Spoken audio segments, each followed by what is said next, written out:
రఘునందన్ రావు గారు, ముందు నుంచి బీజేపీ 119 స్థానాల్లో కూడా ఒంటరిగా పోటీ చేస్తుందని అన్నారు. కానీ జనసేనతో పొత్తు ఎందుకు వెళ్ళారు? వ్యక్తిగతంగా ఎవరికన్నా అభిప్రాయంతో లేకపోతే వాళ్ళ లాభాల కోసమే ఈ చర్చ అనేది మీ పార్టీలో జరుగుతుంది?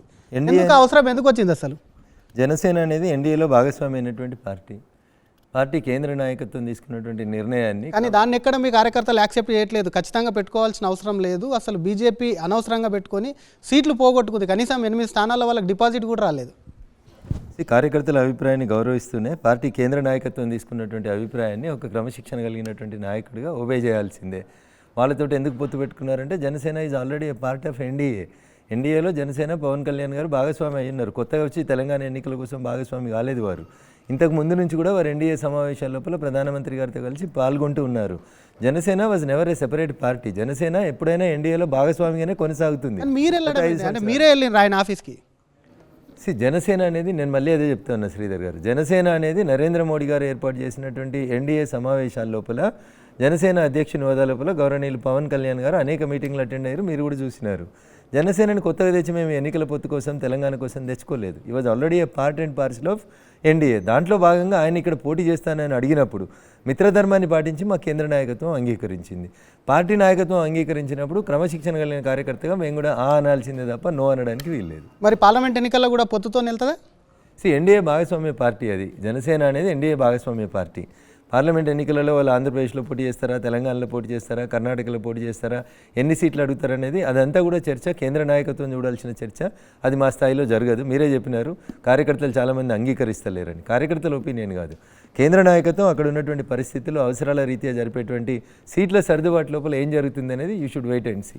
ఏపీలో ఉండబోతుందా? ఇప్పటికే టీడీపీ కానివ్వండి, అటు జనసేన కలిసి ముందుకు వెళ్తాయి అంటున్నారు. ఒకవైపు జనసేనతో బీజేపీ పొత్తు ఏపీకి రాజకీయాలకు ఏమైనా ఉండబోతుందా?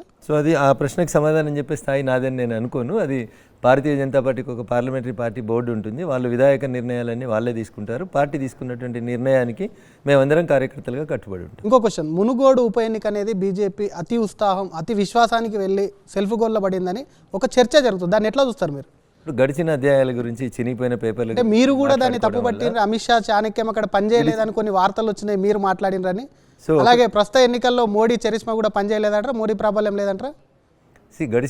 గడిచిన కాలాన్ని, గడిచిన చరిత్రను, ముగిసిన అధ్యాయాల్ని పదే తవ్వడం వల్ల, గాయాలని గెలుచుకోవడం వల్ల ఏం రాదు. ఒకటి. రెండు, ఆడియో నాది కాదు, ఆ వీడియో లేదు. అది అసలు కావాలని కొంతమంది దురుద్దేశపూర్వకంగా చేసినటువంటి ఒక వార్త తప్ప దాంట్లో ఏం ఫ్యాక్ట్ లేదు. మునుగోడు ఎన్నికల తర్వాత మేము సమీక్ష చేసుకున్నాం. పార్టీ ఎందుకు జరిగింది, అట్లా ఏం జరిగింది అనేది ఆలోచించుకున్నాం. ఆ తర్వాత ఎట్లా ముందుకోవాలనుకున్న దానికి పార్టీ కొన్ని వ్యూహాల ప్రకారం ముందుకు పోయింది. అందుకని గతంలో ఏదో జరిగింది కాబట్టి భవిష్యత్తులో అట్లే జరుగుతుందని అనుకోవడం వేస్ట్.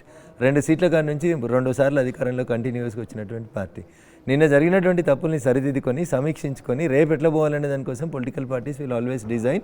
ఆ దిశగానే ముందుకు పోతాం. అట్లే పార్లమెంట్కి 3వ నరేంద్ర మోడీ గారు ఖచ్చితంగా మళ్ళీ ప్రధానమంత్రి అవుతారు. దాంట్లో ఎవరికి ఎట్లాంటి అనుమానం ఉండాల్సిన అవసరం లేదు. కడియం శ్రీ గారి వ్యాఖ్యలు ఎట్లా చూస్తారు? బీజేపీ మరి ప్రభుత్వాన్ని వడగొట్టడంలో బీజేపీ పాత్ర ఉంటుందని ఆయన మాట్లాడే విధానం మీరు చూస్తారు, ఎట్లా చూస్తారు? ఆయన నోట్లో బీజేపీ పాత్ర ఉంది, బీజేపీ వడగొడుతుందని ఆయన మాట్లాడలే.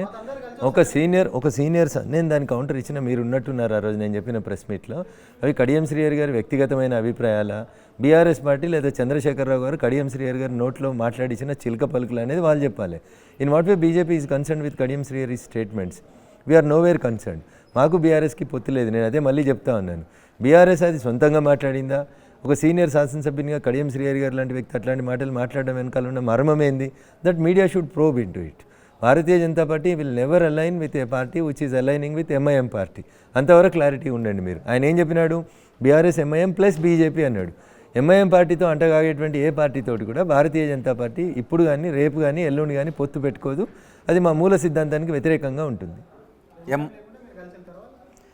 ఇదే కోడిగుడ్డు మీద ఈకలు వీకడమని దీన్ని అని చెప్తారు. అట్లా బీఆర్ఎస్ పార్టీని గద్దె దించాలి, చంద్రశేఖరరావు గారిని శ్రీకృష్ణ జన్మస్థానానికి పంపాలనే మేము గత 5 సంవత్సరాల నుంచి రిపీటెడ్గా చెప్తూ వస్తున్నటువంటి వ్యక్తులం. మేము వాళ్ళతో కలిసి మేము ఎందుకు వెళ్తాం? ఒంటరిగా సొంతంగా మా కాళ్ళ మీద మేము నిలబడి అధికారంలోకి వచ్చేంత దాకా మా ఈ పోరాటాన్ని కొనసాగిస్తాం. కొన్ని రాష్ట్రాల ఎన్నికల్లో ఎంఐఎం మీకు ఏ విధంగానైనా సహాయపడుతుందా? ఇప్పుడు ఒక రాజకీయ పార్టీ భారత ఎన్నికల సంఘం దగ్గర గుర్తింపు పొందినటువంటి ఏ రాజకీయ పార్టీ అయినా ఇక్కడ పోటీ చేయాలి, అక్కడ పోటీ చేయాలని చెప్పడానికి నాకు స్వతంత్రం ఉందని నేను అనుకోను. You're an independent organization. ప్రతి పార్టీ ఒక ఇండిపెండెంట్గా నడుస్తుంది. ఈ దేశంలో ఎన్నికల సంఘం దగ్గర 6,201 పార్టీలు గుర్తింపు పొందినటువంటి రాజకీయ పార్టీ. అది ప్రజాస్వామ్యం. ఓకే, పార్టీగా రిజిస్టర్ అయిన వాళ్ళు ఎక్కడైనా పోటీ చేయొచ్చు. కానీ ఎక్కడ పోటీ చేయాలి, ఎవరిపైన పోటీ చేయాలి, ఎప్పుడు పోటీ చేయాలి, ఇవన్నీ కూడా ఒక వ్యూహంలో పొందుపరచబడి ఉంటాయి. జూబ్లీహిల్స్లో బీజేపీ ఎంఐఎం మధ్య ఒక వ్యూహం నడుస్తుంది అనే ఒక చర్చ నడుస్తుంది. ఎంఐఎం అనే పార్టీ తూర్పు అయితే మేము పడమర, వాళ్ళు ఉత్తరం అయితే మేము దక్షిణం. వాళ్ళకి మాకు మధ్యన పొత్తు కానీ సారూప్యత కానీ సంబంధ బాంధవ్యాలు కానీ ఉంటాయని అనుకోవడమే తప్పు బేసికల్గా. దాన్ని కూడా మీడియా కొంతవరకు ఉత్తరప్రదేశ్లో ఎందుకు పోటీ చేసిండు, రాజస్థాన్లో ఎందుకు పోటీ చేసిండు, అది నన్ను ఎందుకు అడుగుతారు? భారతీయ జనతా పార్టీకి ఏం సంబంధం?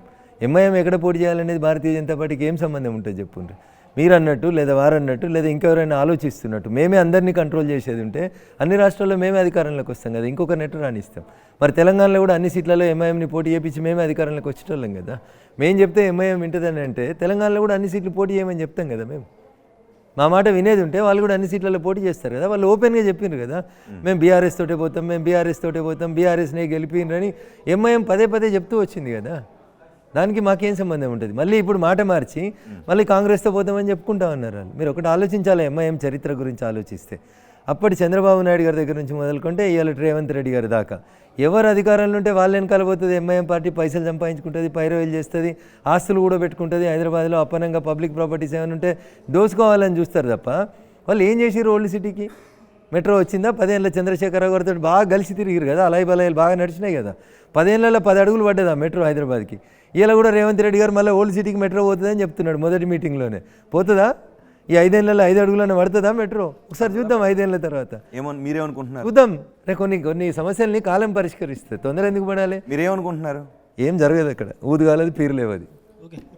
వాళ్ళకి వాళ్ళ దారుసలాం పెద్దగా చేసుకోవాలి, వాళ్ళకి మెడికల్ కాలేజీలు పెంచుకోవాలి, ఇంకో 4 ఆస్తులు కూడా పెట్టుకోవాలి. వాళ్ళు విస్తరించాలనుకుంటారు, వాళ్ళు ఆస్తులు విస్తరించుకోవాలనుకుంటారు తప్ప వాళ్ళు ఓల్డ్ సిటీలో ఉన్నటువంటి ముస్లిం మైనారిటీ సోదరుల కోసం, స్టూడెంట్స్ కోసం లేదా అమ్మాయిల కోసం వాళ్ళు ఏం చేయరు. వాళ్ళు ఎంతసేపు వాళ్ళని ఆ మతం మాడ్యం లోపల ముంచి రెచ్చగొట్టి ఆ 7 సీట్లని 10 సీట్లు చేసుకొని ఓల్డ్ సిటీని వాళ్ళు సామ్రాజ్యంగా చేసుకోవాలనుకుంటారు తప్ప అది జరగదు, జరగనివ్వము. మీ పైన కూడా అవే ఉన్నాయి కదా, హిందూ ఓట్లను పోలరైజ్ చేసి హిందూ ఓట్లను ఉపయోగించుకోవాలని అనుకుంటున్నారు అని. బిఆర్ అంబేద్కర్ గారు రాసిన రాజ్యాంగాన్ని మీరు అందరూ చదువుకోవాలి, మా మీద ఆరోపణలు చేస్తున్నారు చదువుకోవాలి. ప్రజాస్వామ్యంలో మెజారిటీస్లా మెజారిటీ ప్రజల హక్కుల కోసం మాట్లాడితే తప్పెట్లయితుంది? శబరిమలకు పోతే అన్నం పెడతలేడు, ఏం చేస్తా ఉన్నది? కేరళ ప్రభుత్వం ఏం చేస్తా ఉన్నది? అడగడం తప్పెట్లయితుంది? మీకు నచ్చదు శబరిమలకు పోవడం, నాకు నచ్చు, నేను పోయినోడికి అన్నం దొరకకపోతే, నీళ్ళు దొరకకపోతే, కనీసం వసతులు కల్పించకలేకపోతే ఆ ప్రభుత్వం అక్కడ ఉండాలా ఉండొద్దా అని అడుగుతాం, బరాబర్ అడుగుతాం. శబరిమలకు పోయిన భక్తుల గురించి మేము మాట్లాడితే మతం ఎట్లయితుంది అది? కానీ దేశవ్యాప్తంగా ఏ ఎన్నికలు వచ్చినా మతం కార్డుని ముందు పెడతారు. ముస్లిమ్స్ రిజర్వేషన్ దగ్గర నుంచి నగరాల పేరు మారుస్తామనే ప్రకటనల దగ్గర నుంచి ఇవన్నీ అప్పుడే తీసుకొస్తారు అని. ట్రిపుల్ తలాక్ని తీసేయడం వల్ల మేము ముస్లిం మహిళలకి ఉపయోగపడాలనుకున్నాం. పొద్దుగాలేస్తే చాలా గొంతు దించుకొని అరుస్తారు కదా ఎర్ర జెండాలు కూడా, మహిళలకు సమాన హక్కులు ఉండాలి, శబరిమలకు కూడా మహిళలు పోవాలి, ఎట్లా పంపారని పోలీసులను పెట్టి పంపిరు కదా. ముందు వాళ్ళు స్పృహతో ఆలోచించాల్సింది ఏంటంటే, ఆ జడ్జిమెంట్ రాసిన జడ్జిలు కూడా ఆలోచించాల్సింది ఏంటంటే, అక్కడ 32 మంది జడ్జిలు కూర్చొని ఉంటారు సుప్రీంకోర్టు లోపల. మహిళలకు సమాన హక్కు ఉండాలి, మహిళలు ఆకాశంలో సగం, మహిళలు చట్టసభలలో సగం ఉండాలి, మహిళలు బరాబరి శబరిమల ఎక్కువాలి. నేను అడుగుతున్న ఆ జడ్జిమెంట్ రాసిన జడ్జిలందరినీ కూడా, నీ దగ్గర ఉన్న 32 కుర్చీలలో ముందు నువ్వు జడ్జిమెంట్ ఇవ్వాలంటే 16 కుర్చీలు మహిళలను కూర్చోబెట్టిన తర్వాత నువ్వు జడ్జిమెంట్ రాయాలి. అప్పుడు నీ జడ్జిమెంట్కి ఒక విలువ ఉంటుంది, నిన్ను జడ్జిగా సమాజం గుర్తిస్తుంది. లేకపోతే వాళ్ళు భయపడతారేమో జడ్జి అంటే. నేను భయపడ్డాను. నువ్వు రాసిన జడ్జిమెంట్ని తప్పు అని నేను చెప్తాను. బోధించే కంటే ముందు ఆచరించాలి.